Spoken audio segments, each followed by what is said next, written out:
Thank you so much for joining us. I'm Sarah Chapman, and I'm the Executive Director of the nonprofit Media Burn Archive. We're based in Chicago.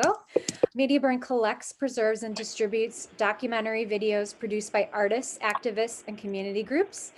And this event is part of an ongoing free series called Virtual Talks with Video Activists, which create conversations surrounding the way that media production can spark social change. And we are so pleased to be presenting this event in partnership with the Department of Cinema and Media Studies at the University of Chicago. And I don't think he's here, but I would like to thank Professor Dan Morgan for his assistance in coordinating the event. So tonight we will be presenting and discussing excerpts from the 1993 End of the Nightstick, which was produced by the Community TV Network, another nonprofit in Chicago. And our moderator tonight is Maggie Civet, who is a fourth-year PhD student in Cinema and Media Studies at the University of Chicago. Her research focuses on visual evidence. Previously, she reported on the criminal legal system and police accountability for City Bureau and NPR member stations. And there is going to be a lot of room tonight for open discussion for you to all chime in, out loud or in the chat. But in the meantime, while we're getting started and while we're watching the film or the clips from the film, if you could stay muted so that we can all hear really well. So we might start just manually muting you if you don't do it yourself, just so the audio is clear. So with that, I would like to bring on Maggie Civet, and please take it away.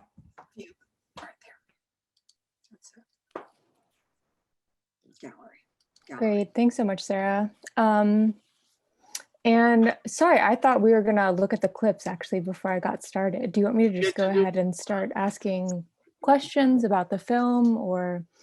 Oh, sure. I thought maybe you would just introduce the three filmmakers, but if you don't have their bios handy, I can do it myself. Oh no, I think I've got them pulled up. Yeah, so really an honor to be here with three filmmakers, and I'll just go ahead and read their bios now. We've got Peter Kuttner, who's worked in mainstream and alternative media in Chicago for over 50 years. He started as a stagehand at WTTW in 1965 and organized Chicago Newsreel, part of a national radical filmmaking collective in 1968, and joined Kartemkin Films in 1972. A longtime union member, Kuttner worked from 1975 to 2015 as a technician on major motion pictures, many of them shot in Chicago. Currently, he's a special projects director and archivist at CTVN, the Community Television Network, Chicago's longest running youth media organization. He also works with the Workers' Rights Board of Jobs with Justice, Southside Projections, and the Injustice for All Film Festival. We also have Cindy Moran, who teaches a variety of media production and cinema studies courses at Northeastern Illinois University. Her documentary work has been seen on the PBS series POV and in numerous national and international festivals. She's produced TV segments for WTTW and the Sundance Channel, and edited independent documentary productions, television shows, commercials, and programs for artists and not-for-profits. Finally, we've got Eric Scholl, who is associate professor in the Cinema and Television Arts Department at Columbia College University, where he teaches documentary, production, directing, and television studies courses. He's an independent documentary maker whose work has been seen on local and national television and in festivals internationally. He received his MFA in radio, TV, and film from Northwestern University in 1990. So a really warm welcome to all of you. Thank you so much for being here. And I'm really just excited to rewatch selections of this film with you. Maggie?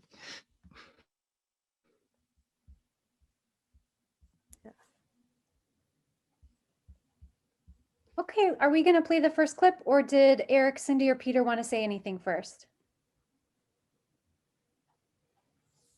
I say roll it. Yeah, we'll just say these are these are excerpts. If you want to see the entire thing, I'll put I'll put a link in the chat. It is on YouTube. It was on the POV website for a while, but they have since taken it down, which we're working on. So, and with that, feel free.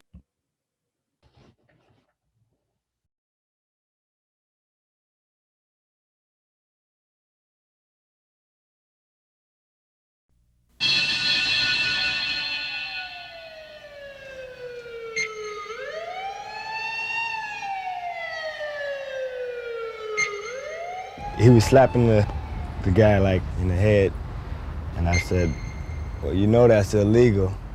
And he said, well, get out of here. Mind your own fucking business, nigga.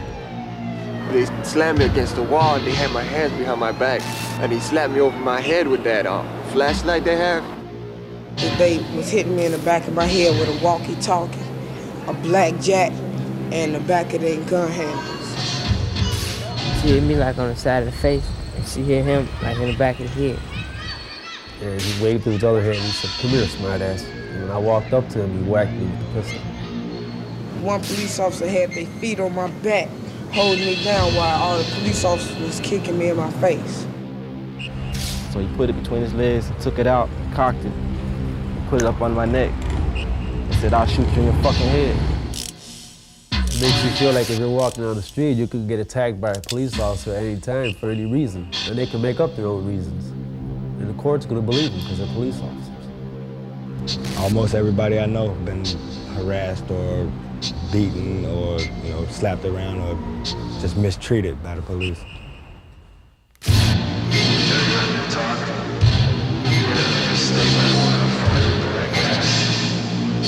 It's fun time.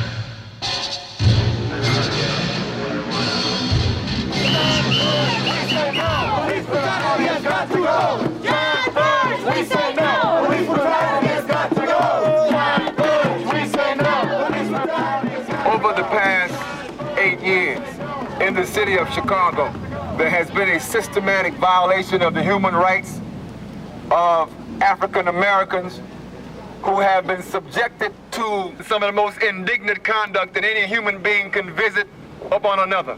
We have assembled because we are making a statement that when one individual, be he black or white, makes a determination to abuse the rights of another, that there are men and women of conscience in this town who will come forward and stand up and say, we will not tolerate that type of barbarity.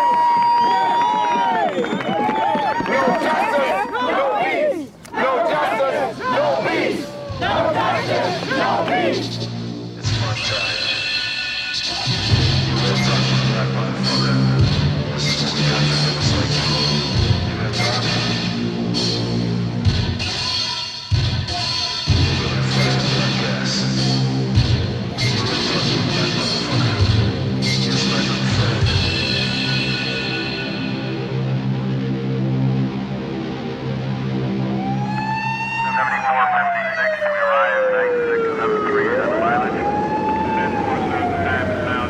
I've never felt that the police were part of a process of justice. I've always felt the police would be part of a process of injustice, of messing on you, and of repressing you. And I don't know any black man, Puerto Rican man, any man of color raised in this city who wouldn't feel the same way. I don't know any who haven't been stopped one time or another, harassed. And and then you're in that minute where suddenly this guy has the power of life and death over you.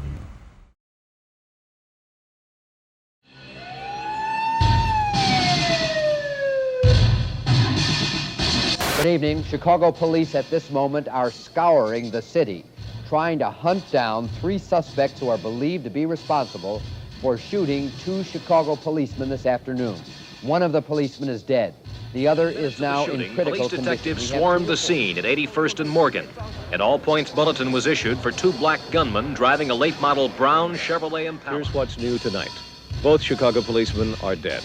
3 young men are being questioned as suspects in Chicago that police killing. tonight are stepping up what is already one of the most massive manhunts in the history of the city. They are now searching every block of the police city. department is coming under a heavy attack tonight for the way it's handling the investigation. Several people have accused the police of roughing up potential suspects and of breaking into homes to look for One of the most suspects. intensive manhunts in Chicago history. Chicago police are now holding 2 men. Andrew Wilson, Two age South Side 29. His brother Jackie, 21. They are behind bars tonight after one of the largest police manhunts in Chicago Wilson history. appeared today in holiday court. Andrew wore a bandage on his head. Prosecutors listed the Wilson's criminal record. On February 15th, 1982, I was called by the attending physician who was working at Cermak Health Services to report that a Mr. Andrew Wilson had been arrested, brought into the jail, and had evidence of unusual injuries on his face, chest, and legs. I examined him quickly and was able to identify multiple very unusual injuries that we have never seen here at Cermak Health Services. I went down and picked up the case because it was my regular assignment to do so. And I met Andrew Wilson, who at the time was bandaged up. We went through the normal court procedures. I went in the back and spoke to him, and he described to me the injuries that he had. I then called our investigator to come over with a camera to take pictures of those injuries. He had a slash over his eye, which was a wound that had been previously sutured and had been split open again. He had a split on the back of his head, which had been sutured. That he described as coming from getting hit on the head with a 45 by the wagon police officers. He had all sorts of marks on his legs, he had marks on his chest, and the most interesting were the marks on his ears. They were little tiny loop marks on his ears. That I'd never encountered before. They was beating on me. They was kicking at me. They was punching me. And one time they knocked me down. Somebody grabbed the bag out of the garbage can, a plastic bag out of the garbage can. He stuck it over my head and he had his hand on it, right? And I could hardly breathe. I was like suffocating. And so I was struggling when they were still hitting on me, so I bit a hole through the bag. Bird said, "It's fun time." He took out the black box out of the bag. He put one wire on one ear and one wire on the other ear. So he started cranking it. I was hollering and stuff, and I would rub it off. They stretched me across the heat radiator and handcuffed me. He put the wire on my fingers, my baby fingers, one on one finger and one on the other finger. And then he kept cranking it and kept cranking it and kept cranking it. And I was hollering and screaming. I was calling for help and stuff. My teeth was grinding, flickering in my head, pain and all that stuff. He kept cranking and cranking and cranking it. He kept on doing it over and over and over. It hurts, but it stays in your head, okay? It stays in your head, and it grinds your teeth. It grinds constantly, grinds constantly. The pain just stays in your head. Burge asked me, was I going to make a statement, or was he going to torture me some more? And I told him I would make a statement. I signed anything they gave me because I didn't want to be tortured anymore. Bird said, "We're gonna fry your black ass now," because of the statement I gave him. I discovered, looking at the photographs and reading through Wilson's deposition and court testimony, that in fact he had been tortured at Area 2 police headquarters, that the claims that he made could be verified by the photographs. That is, that he had been held against the hot radiator and burned, that he'd had electrodes attached to his ears and been given electric shocks, and that he had been beaten. In addition to these marks on his ears, what is the other evidence we have that this is electric shock? Well, first there's his story of how they did this to him, that they attached wires with the electrodes to his ears, the clips to his ears, and he stated they had a black box, and the wires came from this black box, and they turned the handle of the black box and generated the electricity that way. The black box, as described by Andrew Wilson, was a phone generator, one of those field telephones that can generate its own electricity that the military used in Vietnam. And it has a handle, and then there's the generator, and there were black wires that were attached to the generator and alligator clips attached to the wires. So therefore, you could crank the generator and send about 90 to 100 volts of electricity through the wires into the alligator clips, which you could, of course, attach to the ears and the fingers or wherever else you could attach it. And this is what they did on several occasions to Andrew Wilson. So that's the first clip. Maggie, what do you think? Should we, do you want to talk about the first part and then see the second, and then show the second clip later? I mean, basically the way we have the two clips, the first part was just sort of the outline of the Burge case and the Andrew Wilson torture case. And then the second part is about the protest and reactions to it. So, you know. Yeah, that sounds great. Did you Cindy? have something prepared that you wanted to talk about, or do you want to just have a conversation about it? Let me know, whatever you prefer. I'd like to say something. Yeah, it's very important. I think that the film starts with the protest, because the origin story, I'm sure there's a better word for that, comes out of a grant given by the MacArthur Foundation to the community TV network, which I'd like to say is actually one of the longest established video activist group in the city of Chicago. So it's not just the not-for-profit that Sarah described it as, and I know she knows this, but its founder and still director Denise Siccardi picked up a Sony Portapak half-inch reel-to-reel video recorder in the early to mid 70s, when the so-called guerrilla filmmakers were using it. And she ended up giving it to kids and giving them an extra voice. Cut, as we say in film and video, to 1990, when she applied for a MacArthur Foundation grassroots grant.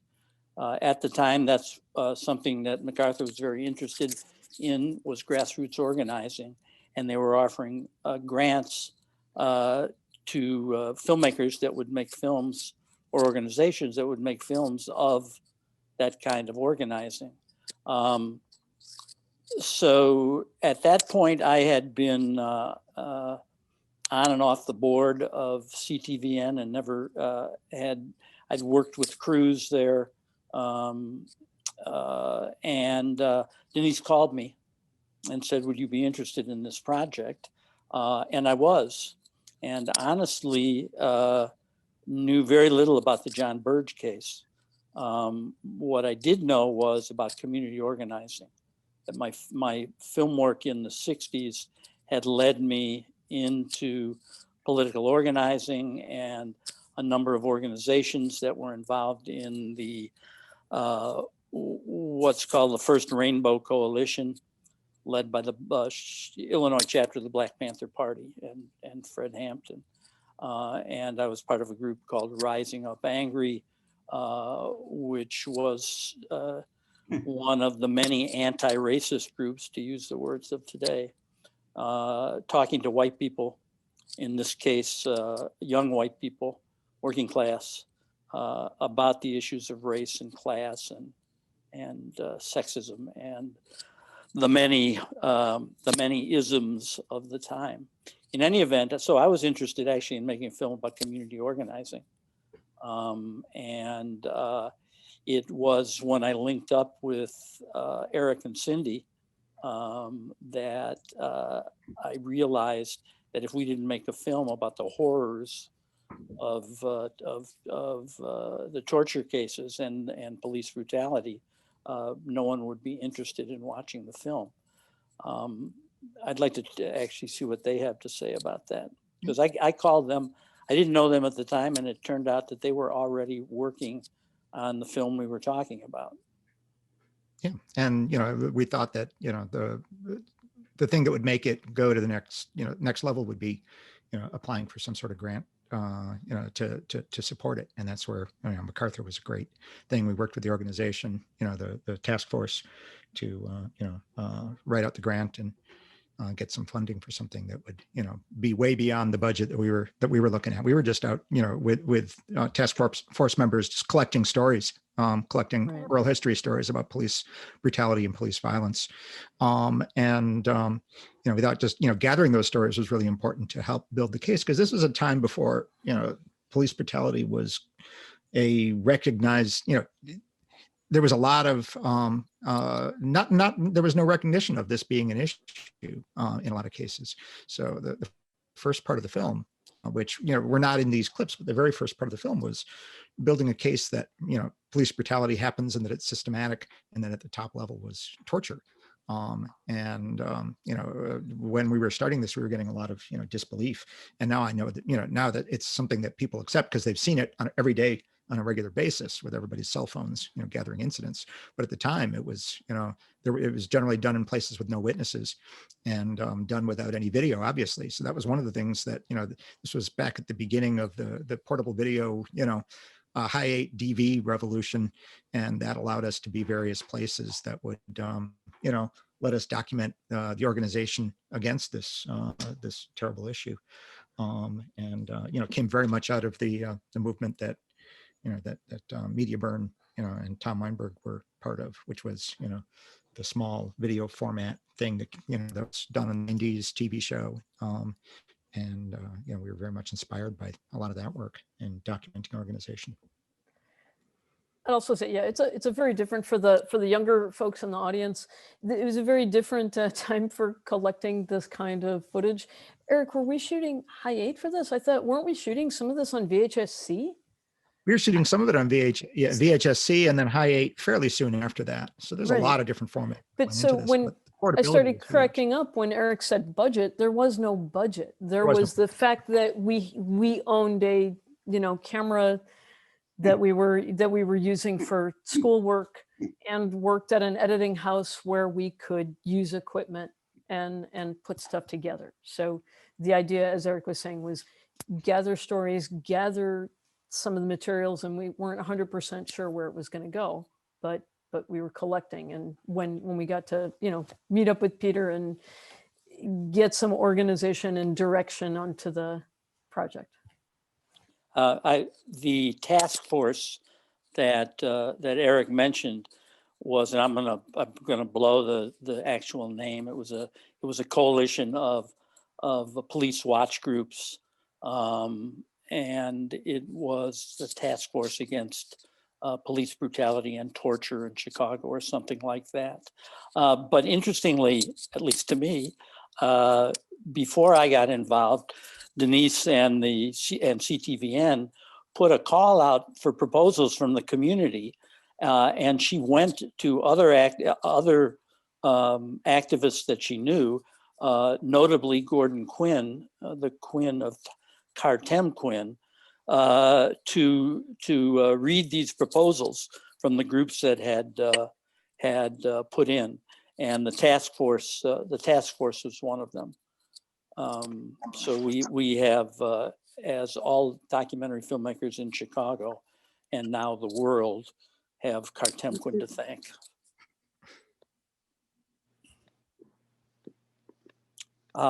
Maggie, do you want to see if there are any questions?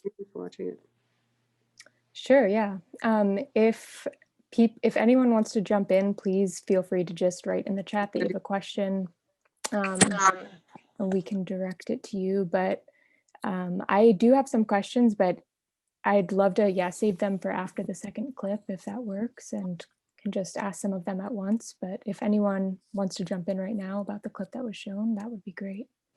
Can I ask a question? I'm here in Milwaukee, and I would like if you all could put not the clip itself, but the police practices that were described in the clip, could put that into context of the way the Chicago Police Department, not to mention other departments across the country, but let's stay with Chicago just for the sake of simplicity.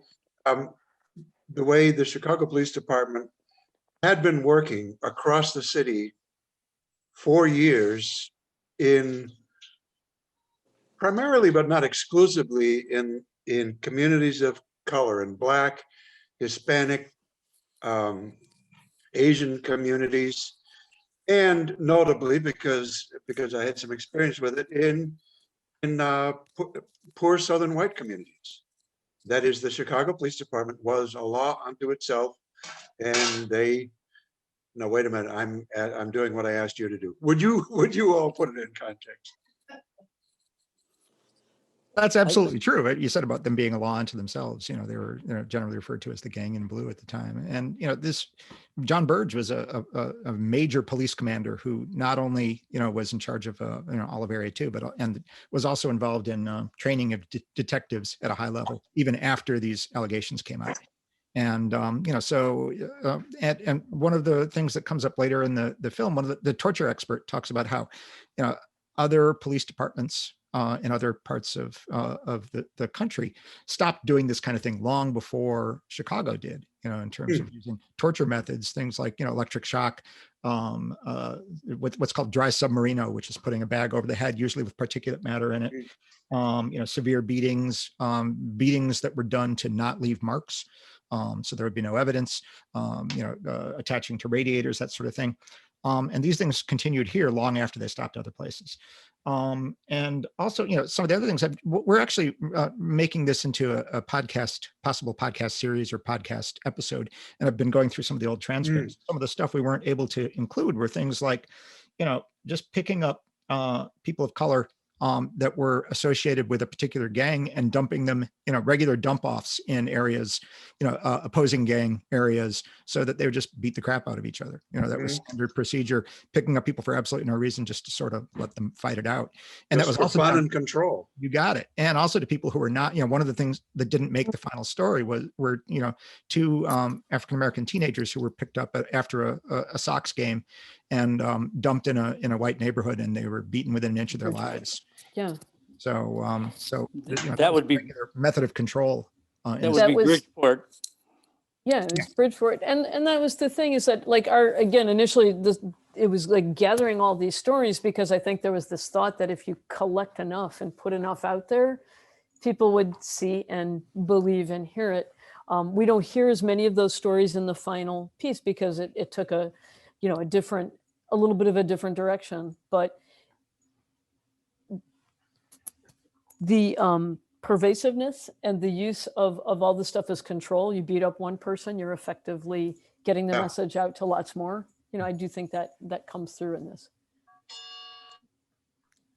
I wonder, actually, since we're on the subject, this is one of the things that I wanted to ask you three about. Cindy, you kind of brought up this idea that if we can gather enough evidence and show it to people, something will happen. And especially in this first clip that you three have shown, a lot of what we see is, these different forms of evidence. And that seems to be, in some ways, one of these anxieties of documentary filmmaking. There's almost this to almost reproduce a kind of legal case, like talking to experts, showing witness testimony. Absolutely. But then when the violence is so overt and out in the open, it doesn't always lead to the change that's wanted. And so I know we're going to see a really different strategy in the second clip, but I wonder if you three have any thoughts about what the role of documentary filmmaking is when it comes to that thing about, if we can just get people to see this, something will happen. Well, it should be very clear that that everything that we have in the film, the evidence, was already public. A lot of it had been exposed by John Conroy, a writer at that point for the Reader, mainly a freelance writer, and ended up doing a remarkable book about the Burge case and comparing it to the special forces in Northern Ireland and their techniques, and the Israeli Defense Forces in terms of their techniques against the Palestinians. So it was out there, and what we exposed, if anything, was that there were people willing to do something about it and go to the streets. So it's become known as the John Burge film, but that's only half the story.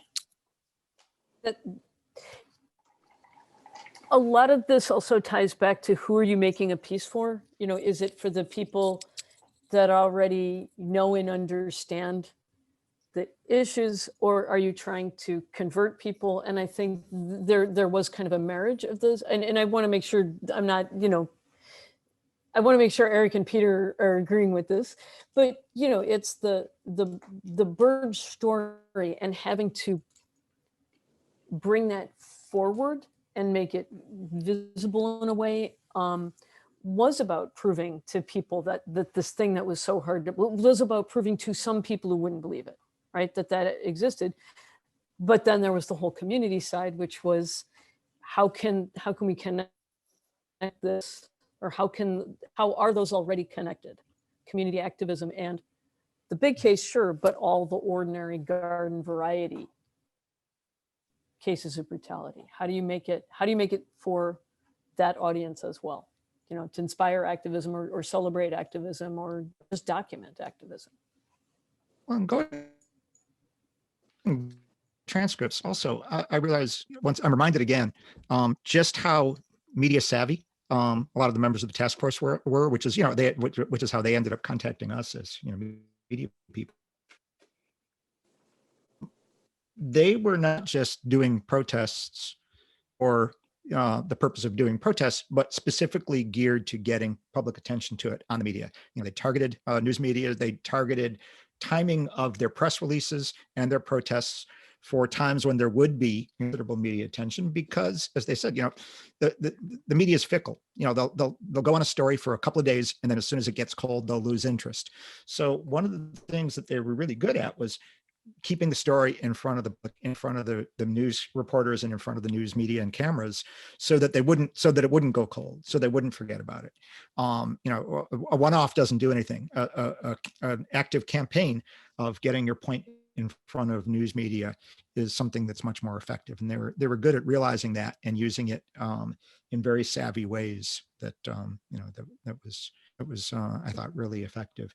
You know, and one of the things that they did, you know, they had a couple of reporters who were really interested in this, but in general, it was really hard getting media attention and keeping media attention, because, you know, Burge was a media figure. You know, he was one of the people that the news media would regularly go to get comments on murders and you know, investigations and things like that. So he was very much a media figure with, you know, with connections to all the studio, you know, the news studios.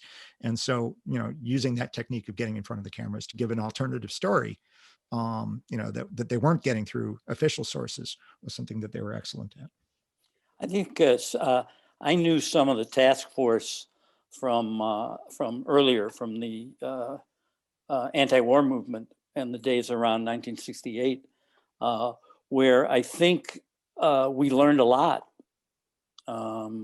You know, the way to use media, the yippies, in a way. If you see the trial of the Chicago 7, which is pretty much made up, but at least the dialogue. But they had a really good sense of how to use media, and that was a lesson to learn and to use. I want to make something clear, because I was almost confused by it when you were saying it, Eric. You were talking about looking for grants and things. So you started shooting in 80. Late 80s, yeah. In the late 80s, Yeah. almost 2 years before the MacArthur grant came to CTVN. Right. And you had been in touch with the task force, and it was a terrific coincidence that the task force got the grant, or the grant was made to make a film about them, and it worked out well. Another thing that we haven't mentioned is that Burge, like a lot of police, went to the police department, like a lot of men and women did after the Vietnam War. And Burge's job in the service was interrogation. Eric, I can't remember the name of the section he was in. Oh, that, right. Yeah, no. But he devised ways of torturing suspected Viet Cong. And this black box, which comes up, which you just saw about if you hadn't seen the whole film, was based on those field generators for field phones. Cindy talked about those of you, you younger people, and I remember when Cindy was you younger people. We used to see in the 60s, we used to see newsreel from on TV of in combat of a soldier bending over, and he had one of these crank generators on his back. And it was in Vietnam that Burge learned about using this device, cutting the telephone end off and putting the alligator clips on. Although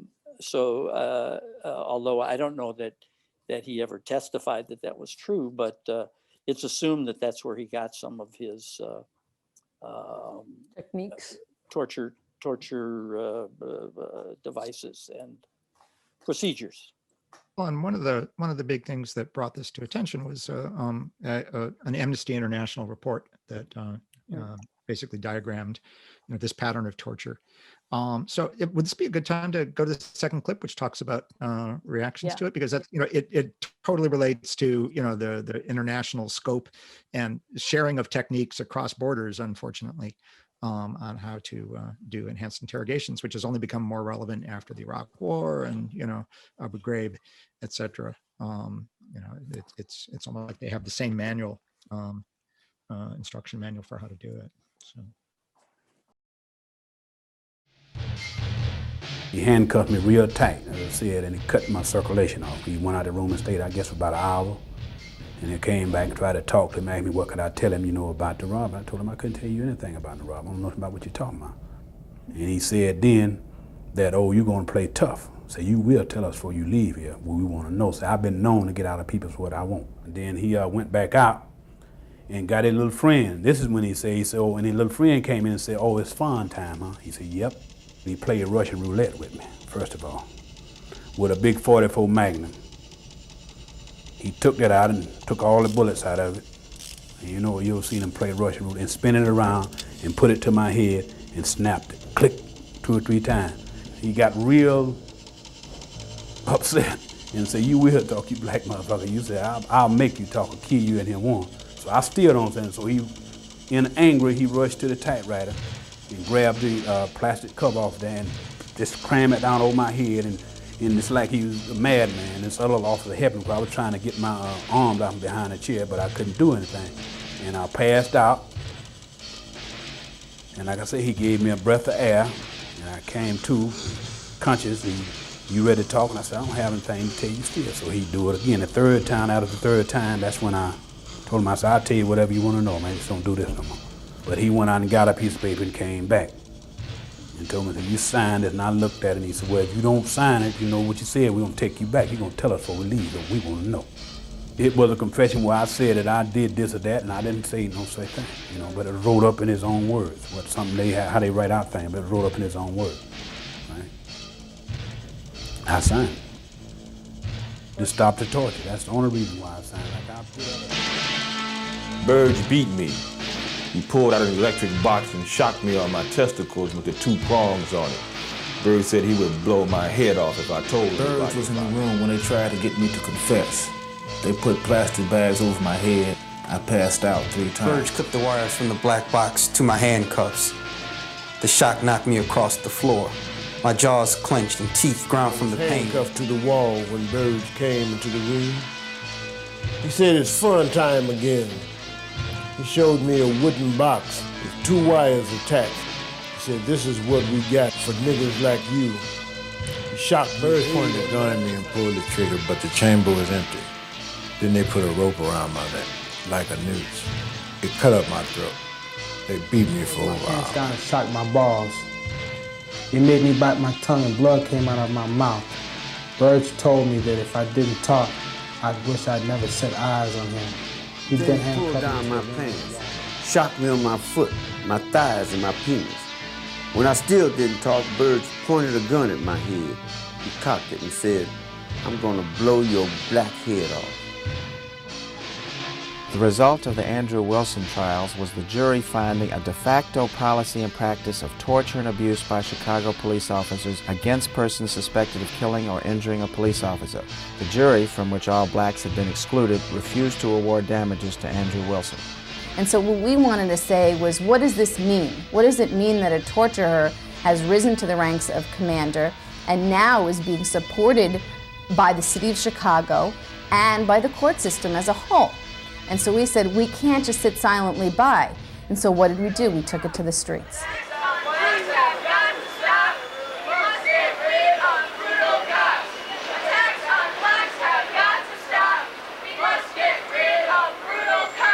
The purpose of the task force has been to take to the public the issue of police brutality, specifically the case of police torture involving John Burge and his many victims. We also felt that if this was condoned, then certainly the garden variety everyday street beat-ups would certainly be condoned as well.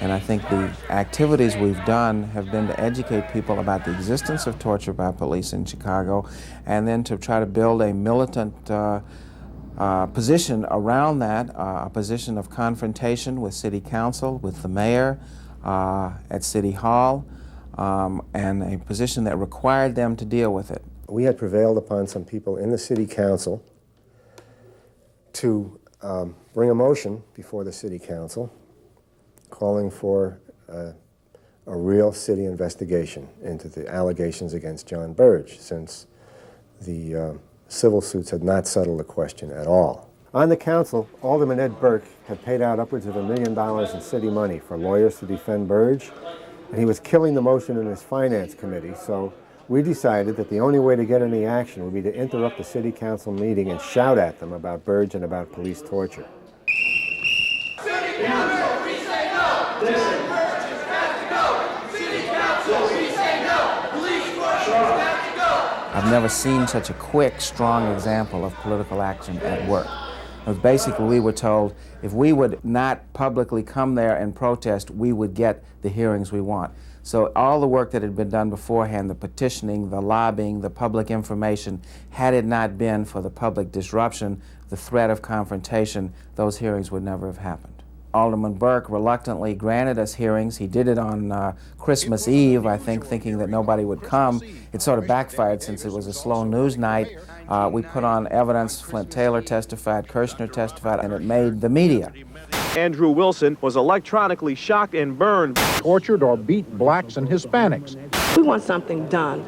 Directly involved in 14 instances of torture. One picture shows marks on earlobes.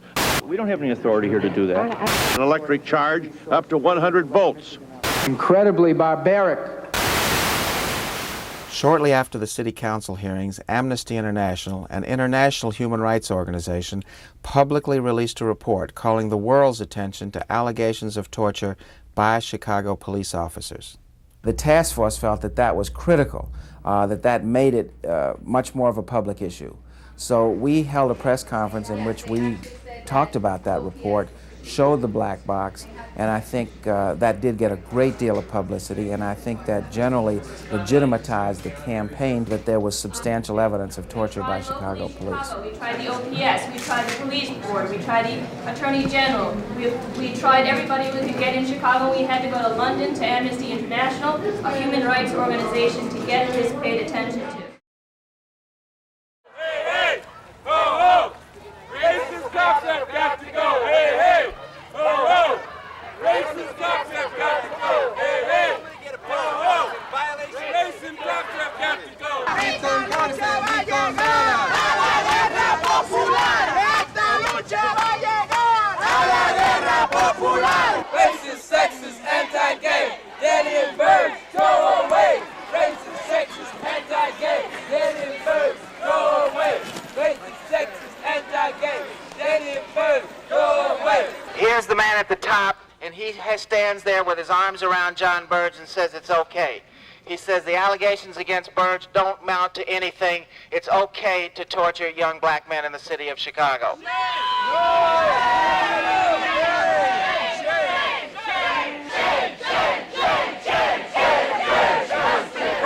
Daily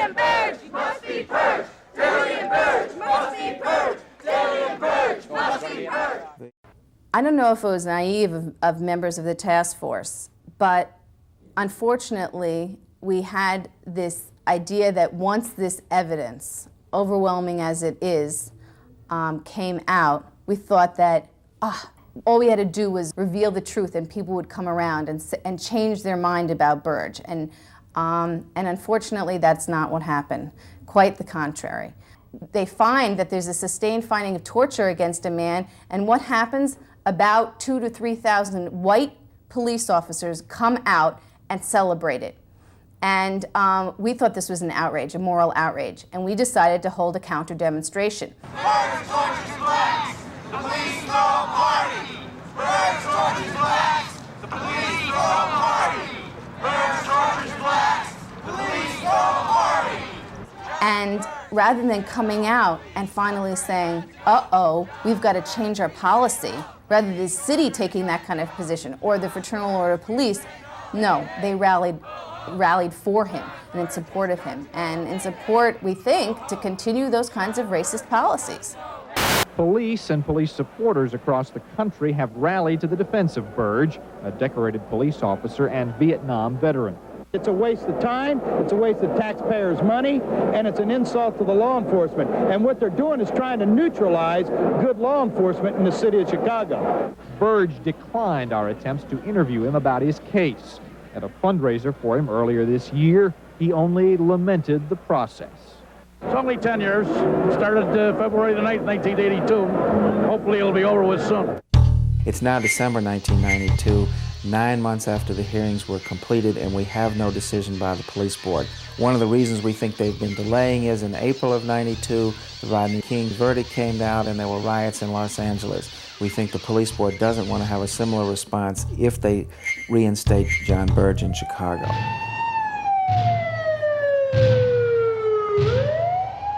I think that there's a very good chance that if they fire Burge, they can say, see, the system works. But if they really think that the system works, they're going to have to do a lot of other firing, because Burge is an example. I mean, he's a horrible example, but he's really just the tip of the iceberg. If he goes unpunished, it is sending a message of a green light to other police officers. They can commit police brutality of any type, and then they're not going to be disciplined for it. Burge goes into court smiling and cocky. He's been doing this stuff for 20 years, and he keeps getting away with it because nobody holds him accountable. The public has got to be outraged.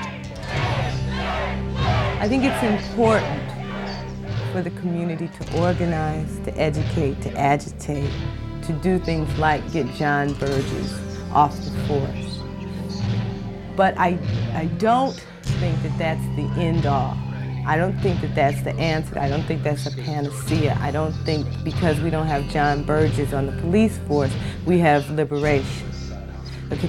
I don't think we can separate police brutality from general oppression. In unity, there's strength, and in the masses, there's power. And as long as what they want to do is divide and conquer. And as long as they keep people divided, they have a better chance of picking them off one by one by one. But if they mass together, then they have the force and the strength, and they have a louder voice, and they can combat these atrocities a lot better.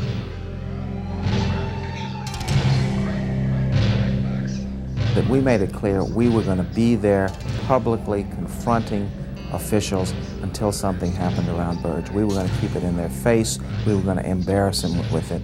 We weren't going to back off. And I think that militancy is the specific and the really important contribution the task force has made to this. So we have a moral obligation to the community to keep this issue in the forefront of the minds of people, because it is certainly more than possible that it will occur again.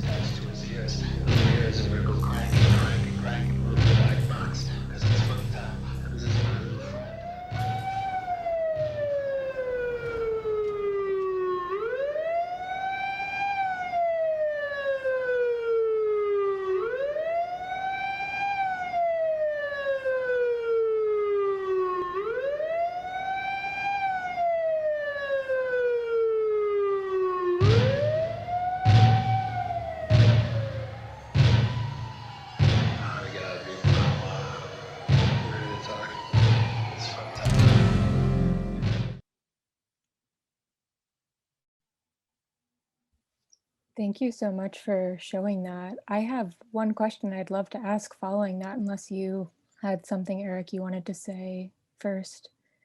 No, go ahead. Yeah, I think that that clip really made me think about how one of the things that I like most about this film is that we get to see, even just briefly, a whole variety of different organizing strategies and tactics. So over the course of the whole film, we see, people canvassing on sidewalks, interrupting city council meetings, staging protests and other direct actions. And it just makes me think about actually how hard that is to capture visually, like the emotional investment and the highs and lows of social movements and community organizing. I think partly because it happens over such long periods of time and isn't always the most visual thing. There's that part that I love where someone is writing on a sign and says something like, "This is the sound of political struggle, squeak, squeak, squeak." Yeah, I love that. It wasn't in the clip, but yeah, that was fun. Yeah, in another part. And I'm just curious to hear like how you thought through that, like how to communicate it visually. Can I jump in, or if someone else wants to, they can. I'll just say that there's so much that, like in most things like this, there's so much you don't see. There are there's so many scenes of meetings where we would attend meetings and shoot the meetings and cut the meetings and have a 10-minute piece, a 10-minute edited version of something because it showed a particular strategy or point.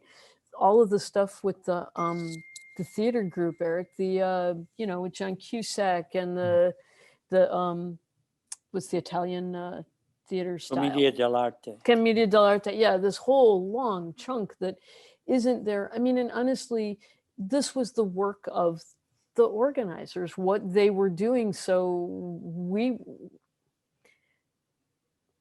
were putting in the time to go where they were going. Is that a fair way of describing it, guys? Yeah.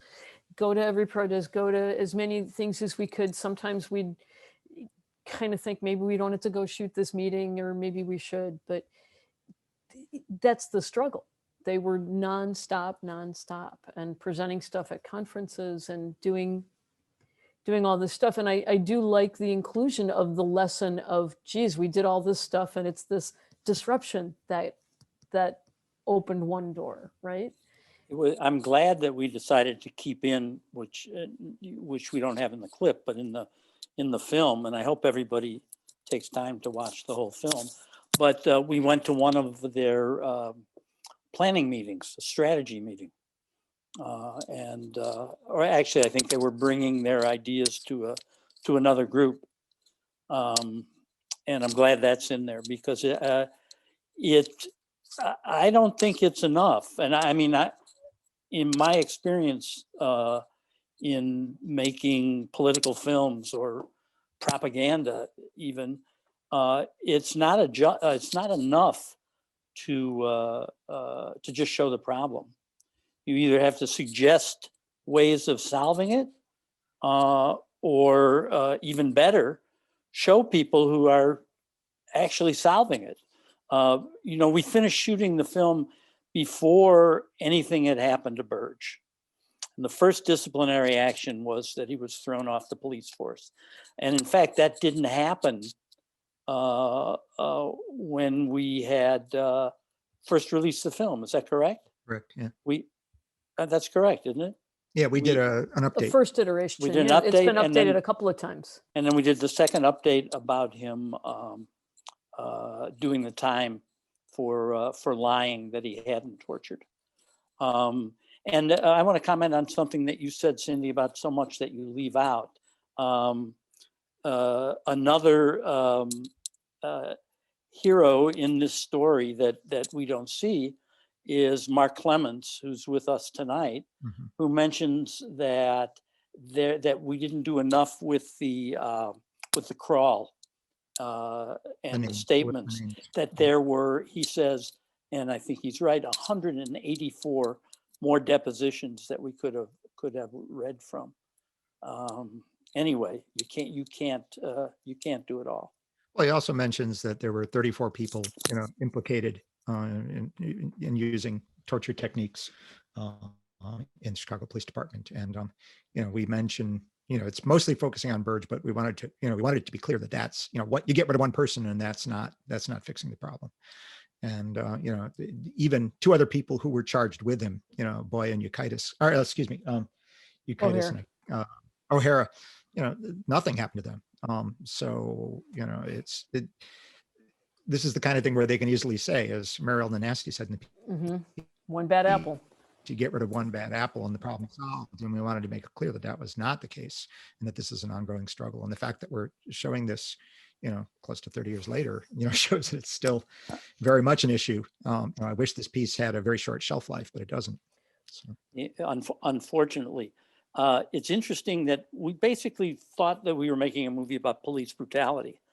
And then a few years later, the governor of Illinois calls a moratorium on the death penalty because of all the coerced confessions that led to conviction. So Governor Ryan calls the moratorium, and all of a sudden now the film is also about the death penalty. And then, unfortunately, the tragedy of the war on terror, and it becomes a movie about torture.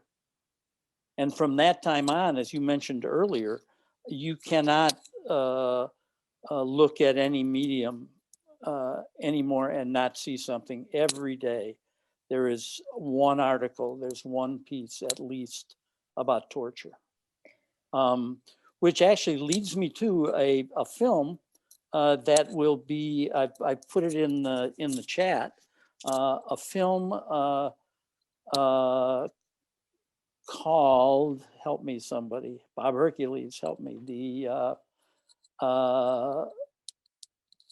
It's Mauritania. So The Mauritanian is the name of the film. It's about a man who was in Guantanamo for many years and wrote a diary, and the diary was published. And the film is really about the struggle that the lawyers had to get him out. But I'm told that there is a character in the film named Captain Collins, who's based on a real character who in fact was a member of the Chicago Police Department. What I don't know, and I have to check out, is whether he became a member of the police department after, or if in fact he was trained by Burge. But that's really interesting information, and very chilling as well. Peter, if it's okay for me to jump in, I think we have a question from Jenny in the audience, and then I think Mark Clements might like to say something too. Please. Hi. Oh, sorry. I don't have to ask my question yet. Or I can. Let's call on Jenny. Hi. Thank you so much for this discussion. I just rewatched the film yesterday, so it's like really exciting to hear all this context while also having it in my mind really fresh. I was wondering if there was any discussion, like as you were filming and like in this moment, about repair and like what accountability might look like, because I think so much of it is focused around carceral systems where it's like, did this person get time? Like, where's, I think that's often where the conversation sits. And so I'm interested in anything you heard, especially from the people you spoke with who had experienced police violence, if they had reflected on or thought about like what real meaningful repair or justice would look like outside of the criminal law system. Well, if I can answer it, the most important thing that's happened since has been the reparations resolution that came in front of the Chicago City Council. I'll probably need some help, probably 2015, that did a number of things towards what Jenny's asking about. The families were awarded money, families of victims were awarded money, but maybe certainly as importantly, there was a center for physical and mental health dedicated to victims of police abuse, and built and functioning right now.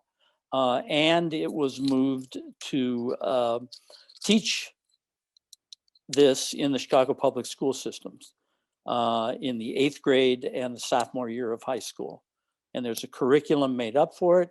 And the three of us are very proud to say that the film is included in that curriculum. Mark Clemens, when he speaks after you, may be able to talk more about repairs and reparations. Thanks for asking, Jenny. Thank you.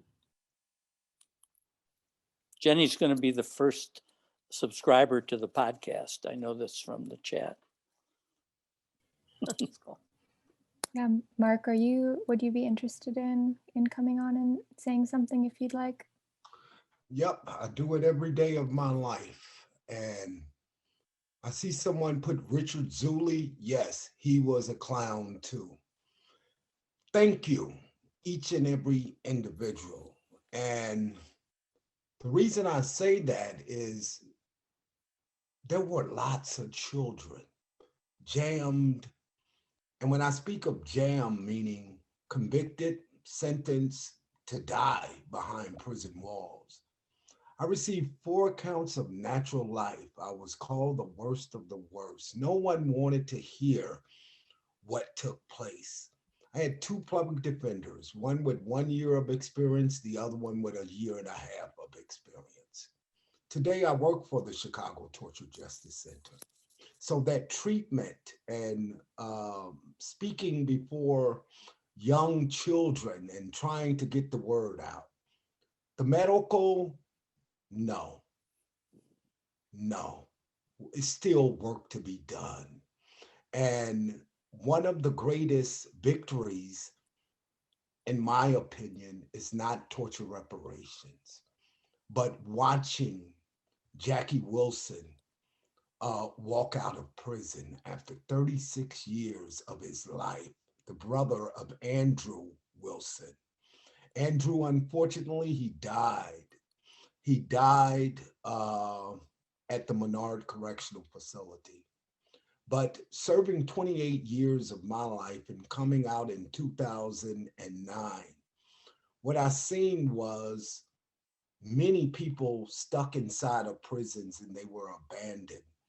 People questioned my motives for coming out and just immediately blasting as to the system mistreated us. They played us like we were legal lynchers, meaning to be legally lynched. No one, not a judge over at 26 in Cal today, none of these people treated us with respect. In closing, I sincerely thank you due to the fact I realize how hard it is in working for criminal justice reform and working for reforms for youth. It's very tough. And the bottom line of it is until people begin to engage and begin to understand that John Burge never spent 1 day in prison for his actual tortures, but for perjury and obstruction of justice. It makes my skin crawl. All I had was my little old mother. And having that little old mother, coming out of prison 18 months later, she dies. So thank you again. And Peter, and all of the others who worked on this, thank you.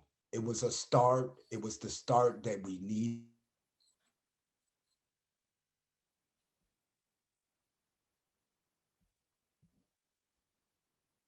Well, thank you, Mark. We were just in the right place. I was just saying, Peter, thank you for your hard work. I realized that you were much younger then, and I realized that you dedicated your time, and a lot of people would not do that for us. So sincerely, thank you. Well, in a way, we were just the bystanders. It was the work that all the people around the Justice Memorials did. I've put their website in the chat for anyone that's interested. And it's amazing how the fight goes on. We still haven't gotten the memorial. The city reneged.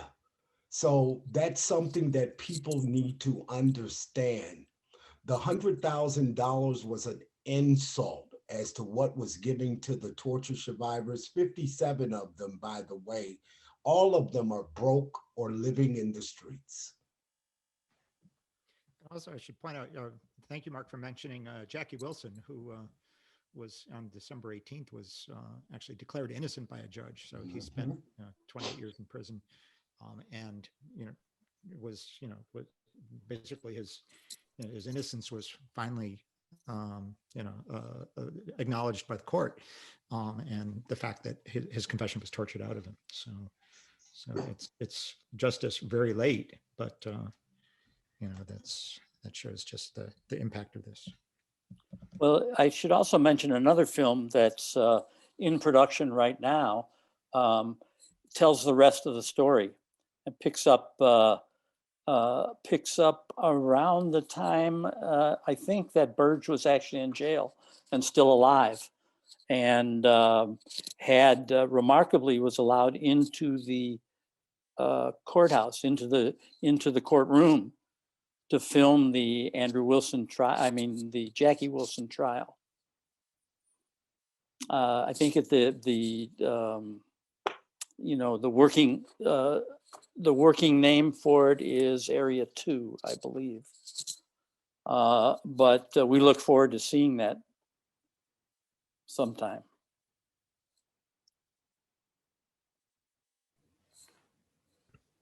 Well, I think we're a little over our time, and I think this might be a really wonderful stopping point. But I thank you all so much for doing this.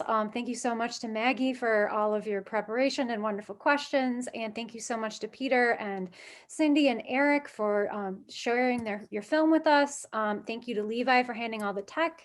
I think there's been a link to the full film if you want to see it in full.